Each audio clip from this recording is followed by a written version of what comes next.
Good morning, and welcome back to the One Celtic Fans View this morning. There's loads to get through this morning, so make sure you watch the video to the end. If you don't, because it's first thing in the morning, come back to the video later on today. And a big thank you to everyone who has subscribed to the channel. If you haven't subscribed to the channel, please do. We're trying to get to 28,000 before Celtic sign a player. Just it wasn't me that said that. It was somebody in the chat yesterday. Anyway, where should we start? Because I want to talk about Roy Keane. That's what the video was meant to be about. But there's a lot of stuff out there. The Celtic Fans Collective. Let's start there. The Celtic Fans Collective have put out a proposal yesterday, and I'm going to show you the proposal. I'll get the proposal up on the screen. They've got to check because this cat's trying to escape. Sorry, I apologise. It's very unprofessional. Let's just share the screen and show you the proposal from the Celtic Fans Collective. A new federal structure for 26-27. Proposed steering group composition: 17 members, equal voting rights, and the recognised organisations. The recognised organisations are the Association of Celtic Supporters Clubs, the Boys, the Celtic Disabled Supporters Association, the Celtic Supporters Association.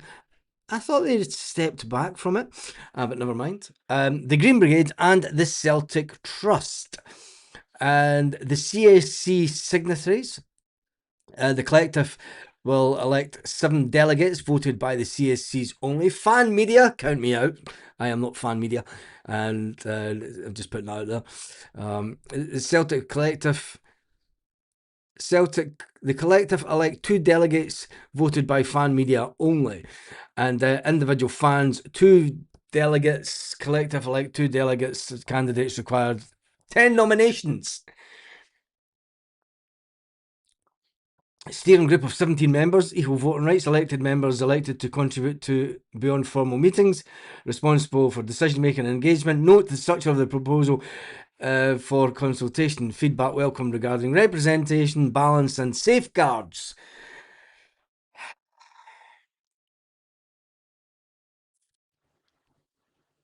There is the Celtic Fans Collective. I wish them well with that. It's going to be interesting to see how that progresses. That shirt looks blue and it's more white. Strange colour. Anyway, that is the Celtic Fans Collective this morning. Roy Keane. Let's get back to the meat. Roy Keane's been having a little bit of a. And now you need to keep watching this because I have the profit and loss of every club in Scotland from last season. The numbers are out. Every single bit of profit that came in from the SBFL and every single loss that came in through Scottish football. And it's not good reading for Scottish football. I'm going to put that out there right first thing. Roy Keane. We all know Roy for his brief spell at Celtic back in the day. Some things we want to forget. Roy Keane says, everyone worries about Scottish football, but nobody watches Scottish football. And he's right.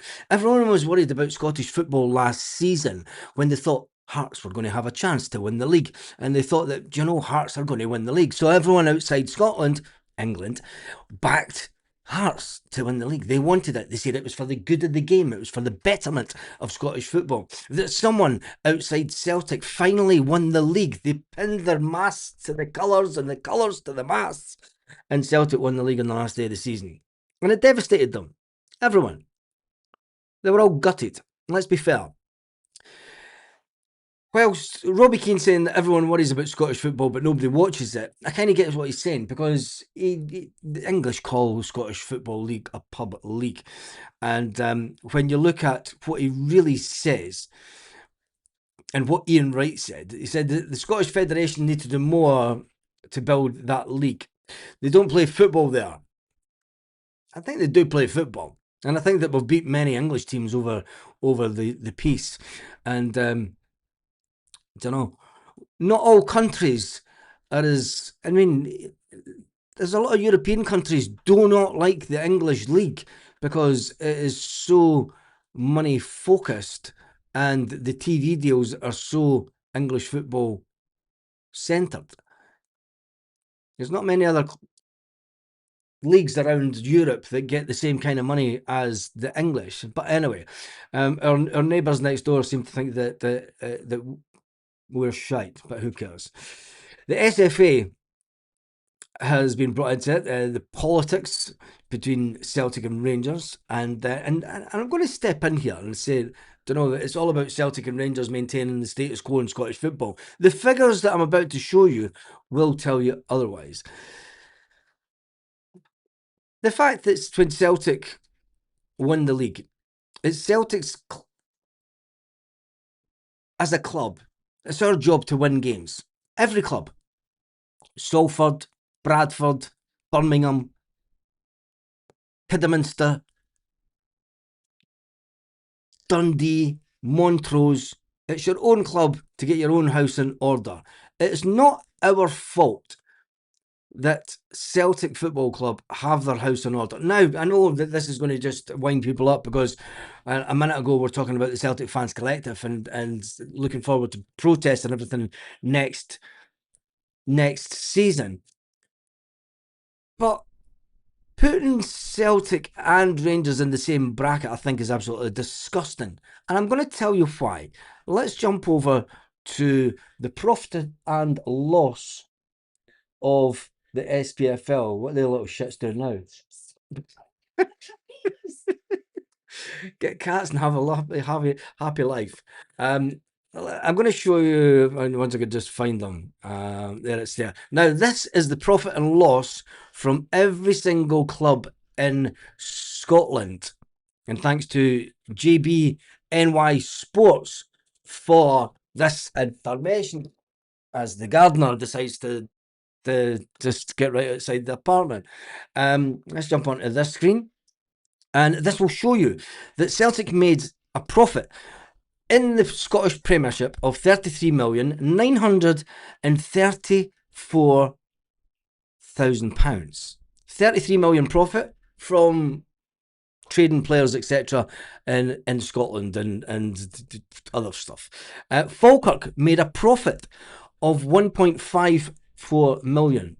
1.5 profit from Falkirk. Motherwell made a loss of 262 million. St Mirren made a loss of 369,000. Kilmarnock made a loss of 786,000. Dundee United made a loss of 986 million. Livingston made a loss of 1.1 million. Dundee United made a loss of 1.8 million. Hearts made a loss of 1.9 million, which is interesting because they had 10 million in the bank before last season, but they still made a loss. Maybe pumped in a lot of money trying to win the league and it didn't work out. Aberdeen made a loss of 2 million. Hibernian made a loss of 5 million, but that comes with a caveat because the Hibs owners and the fans have pumped in nearly £19 million into the club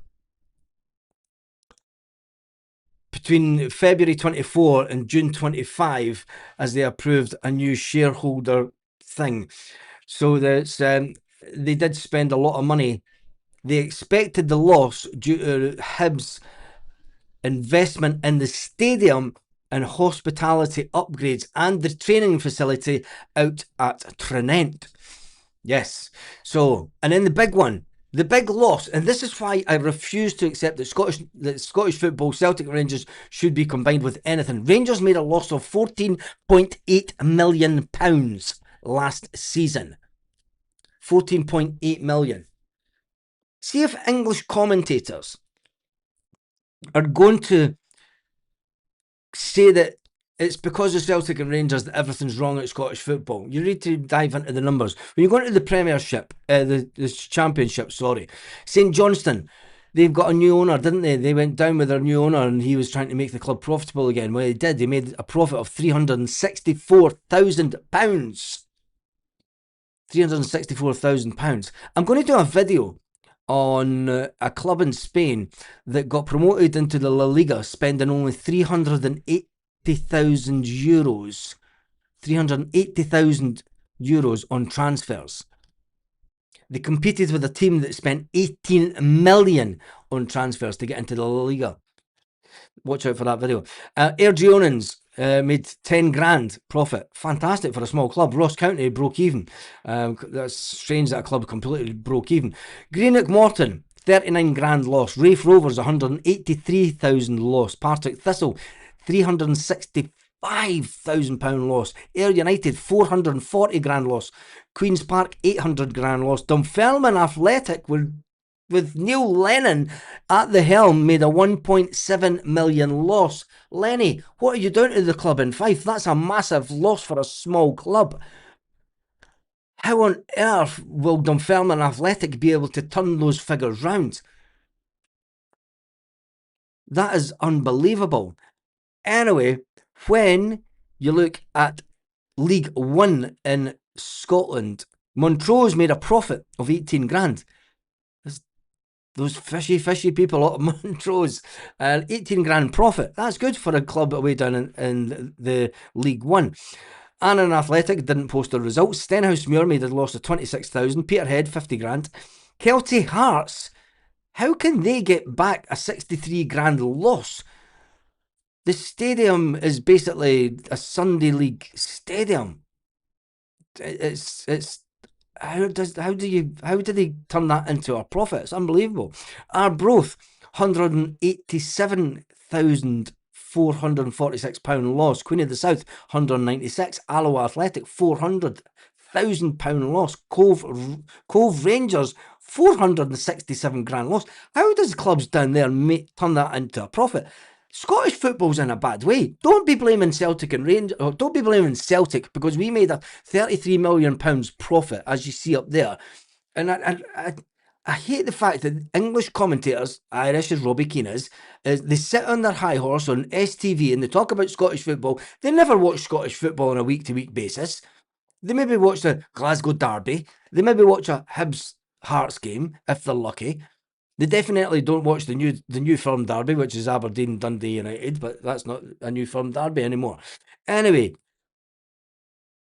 in the Championship, there was over £3,160,000 loss. In the Premiership, Scottish Premiership, only because Celtic made such a profit, the Premiership teams in total made £5,372,000 profit, due to the fact that Celtic made a £33 million profit. When you look all the way down to League Two, it then gets me back thinking, why do we need 4 leagues in Scotland? Should there be only 2 leagues in Scotland? Should we go back to the good old days of 2 leagues in Scotland and just get on with it? Because these losses in Scottish football are unsustainable. Hamilton Accies, 731,000 loss. Inverness, 500,000 loss. Cove Rangers, 476,000 loss. Alloa Athletic, come on, 406,000 loss. Queen of the South. How do these clubs come back from that? They don't. There has to be a lot of clubs that are getting ready to go into liquidation in Scottish football if Scottish football doesn't sort itself out. When you look down to League Two, this is what is really strange. Bonnyrigg Rose, 63 grand profit. A club that gets around about 200 supporters at a game. Need to check the stats. Elgin City, 38 grand profit. Edinburgh City, £8,968 profit. Spartans, 1,392. Clyde, 345. Stranraer didn't post the results and the rest of them are at losses. The losses in that league are at 750 grand. Unbelievable. And this is I'm all getting into this is because, the STV had a bit of a dig at Scottish football last night and said it's all Celtic's fault. But it's not. There is a bigger picture that needs sorted. Anyway, let's jump over to Daizen Maeda, because Daizen Maeda was unfortunate. Japan lost a goal 6 minutes into extra time, and Daizen Maeda put out on his Twitter post that has been translated to the thanks of Google, I'm truly sorry for not meeting your expectations. However, over the past 3.5 years since Qatar World Cup, everything we've built together with the players, staff, families, and all the fans and the supporters is my pride. Thank you so much for all the support. And then a little picture of Daizen Maeda in that squad. I was really hoping they can do it last night, but the football gods, as you all know, are against all these other teams out with the ones that they want to get through. So Daizen Maeda is heading homewards to think again, and we'll wait and see. We'll wait and see what happens with him, because we know that he wants away from the club. There's been speculation that he will stay, but I think that he wants away after scoring 3 goals at the World Cup. He will have his stock riding high. Some people will say, well, look at Kyogo Furiashi. He left Celtic and did absolutely nothing. Kyogo Furiashi hasn't ever scored 3 goals at a World Cup, has he? Which goes to say that Daizen Maeda is the better player than Kyogo Furiashi. That's a comment and a half to say at 8:47 in the morning, Baz, isn't it? Anyway, let's jump into some of the comments this morning. There are still some other Celtic news out there that I want to cover, but as always, I'm going to run through some of the comments and see what yours is saying to it this morning. Typhon McFlustery's in the house. Do you think that we've got a bid in for a player or open negotiations with anyone yet? Yes. But good old Celtic way, it will be taking its time. The only thing Nicholson is interested in is opening his wage slip. Roy Keane would be amazing. Calling for him all last season. Yeah. Does the steering group keep the board awake at the wheel? Going back to the Celtic Fans Collective, it's a very Celtic situation, that isn't it? Because we have the Celtic Fans Collective putting out their steering group. You have Willie Haughey, who towards the end of the season was travelling around Scotland with Paul McStay to get people on board for their group. You have the Celtic Fans Limited, which is a limited company of Celtic fans who are trying to track down Celtic shares. It's a very fragmented. Everyone wants their own, and I'll leave it at that. Good luck to all the individual groups, but I'm just going to stick to doing me, as they say on YouTube. Especially when they've seen the stuff online. It's let's just stick to football, and we'll let those people that engage in this on a daily basis deal with that. I obviously don't engage with it on a daily basis, and I fully accept that I'm out with the let's move on, as they say. The whole of the UK wanted Hearts to win. Yes, they did. English football is suffering. English football is suffering because of the EPL. EPL is commercialised shite. Yes, it is that. I work in London, and none of my colleagues have an interest in the SPFL, especially Celtic. All they spoke about last year was Hearts. The usual comments. It's boring winning the league all the time. Did they say the same? I mean, were you down there working in England? Were you down there when Alex Ferguson ruled the roost? And it was almost called the Sir Alex Ferguson League at that point. Just asking for a friend. I have no issues with Man City winning the leagues. English club fans are a wee bit jealous of Celtic, in my opinion. Yes, they are. Have the Huns found someone's credit card? Where's this money they're spending coming from? Well, I've no idea, but the Huns will get a tax rebate. I doubt it. Just shows how lopsided Scottish football is, says Wemo. I think that tax the rich, Celtic should be paying 20 million a year to the rest of Scottish football. Yeah, that will go down well. Let's jump through that and get on to the next part. I haven't watched a second of the World Cup. I will not give those rats FIFA.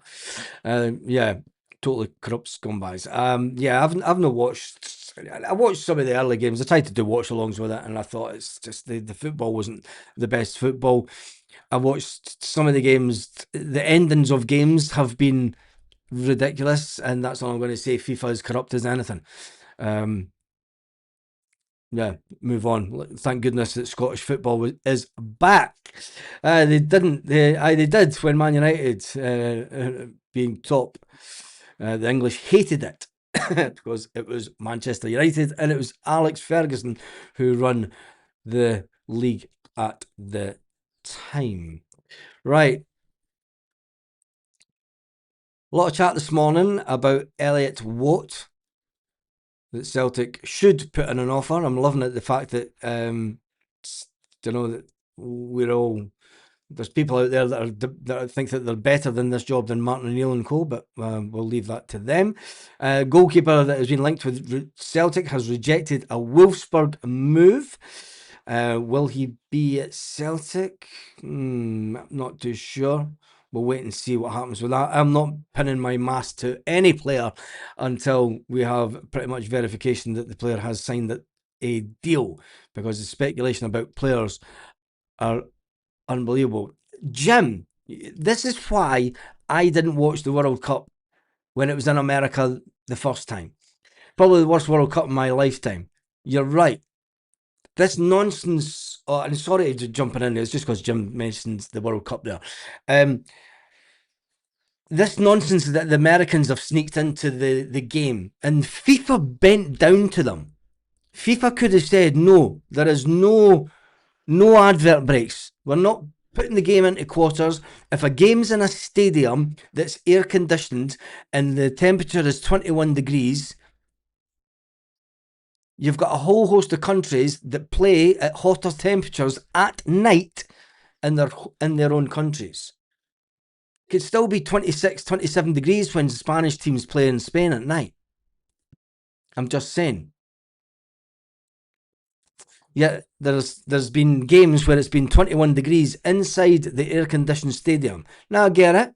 When you're at a World Cup and you're playing at a certain time of day and it's maybe 30 degrees, it's prudent to stop for a water break, but not a 3-minute water break that the Americans stipulated. The Americans put demands on FIFA for having this World Cup, and it's been an absolute shambles.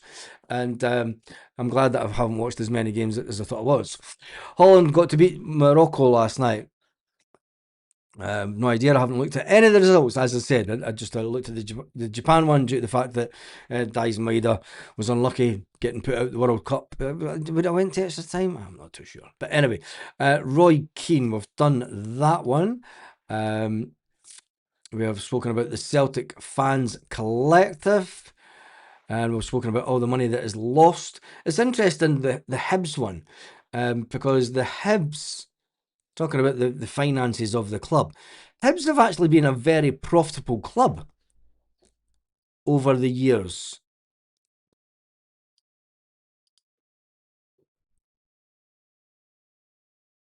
That's the amount of shares. That's the amount of shares. Interesting. Very interesting. Anyway, jump into the sun. They have water breaks in an enclosed stadium and it's raining. Yes, exactly. Why not go for the Newcastle goalkeeper, Nick Pope? I would love to see the Pope in goals for the Popes to live in. That'd be fantastic. We should go for him just to wind Rangers fans up. The Pope in goals. You know, we had the Holy Goalie years ago, and let's have the Pope in goals just to wind them up. The Pope's 11 and the Pope's in goals. Aquarius. I need to drink more Aquarius today. That guy in Fontana is a total bellend. Yes, he is that. I'll just as the player we should be going for Baz before he snapped up some mediocre English club. Is he the type of winger? Is he the type of player that Martin O'Neill would want? Martin O'Neill looked at him the last transfer window and maybe thought that he wasn't the type of player. I'm not going to say that we should be going for anybody, mate. I respect your comment, but I think that we'll leave this one down to Martin O'Neill. And, you know, hopefully Martin O'Neill will get in the type of player that Martin O'Neill likes. There's been big changes at the club over the summer, as we know. Getting rid of laptop Gav and bringing in a fantastic new addition to the club, I think that Martin O'Neill will want to go for taller players, more physical players. He's brought in someone that can that knows that you must score more goals for the amount of corners that Celtic Football Club get. We need to be scoring way more goals. Just notice the light isn't on this one. We need to be scoring way more goals from corners. I think that there's sometimes we get around about 5, 6, 7 corners a game. Can be more. We need to be taking at least 50% of those chances. And I think that having brought in the boy from Hearts should tell us a little bit about what hopefully Martin O'Neill is going to try and do with the team next year. Hibs have made some big sales in recent years. They have that. The Pope would be good. Good at crosses. And that is the comments section this morning. A lot of people saying good morning to you, Stephen Johnson. Glad Paraguay are out. They were brutal and delighted Morocco went through the attack. Morocco are top 6. They're always going to get to the later stages. They had a fantastic World Cup the last time round, but who cares about the World Cup because it's all about Celtic right now. And we are very close to Celtic's next game.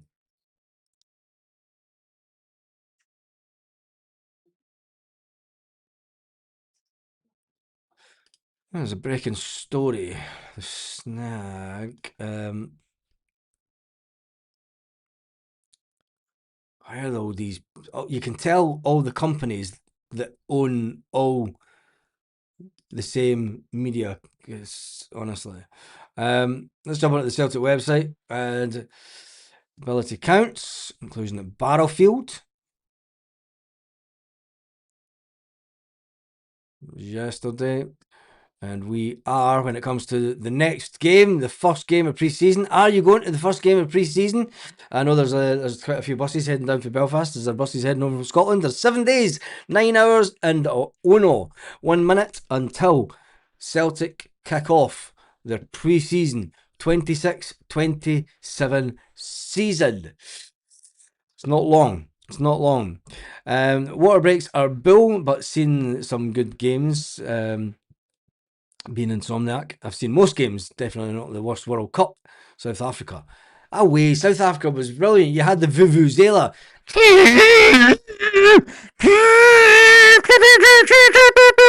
Had the Vuvuzela at the World Cup. It was great just for that. Is the Celtic Fans Collective getting a bit Monty Python? People's front of there. Ay, ay, ay. That wasn't me. That's the comment. I'm just reading out the comment. The Huns will be singing "Oh No, Pope in Goal." Shelburne watch along, definitely, Gav Boy. It will be the first watch along of the season, and then we'll see what will happen in Sporting. As they say. Right, that's me done and dusted for this morning.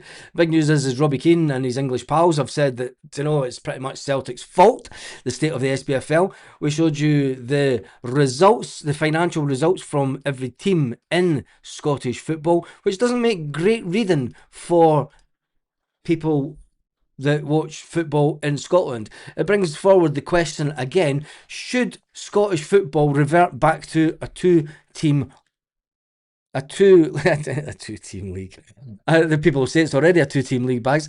Should it revert back to a two-tier, two-league division rather than 4 leagues? Because when you look at the money that's being lost in Scottish football, it's unbelievable. 3 million in the Championship.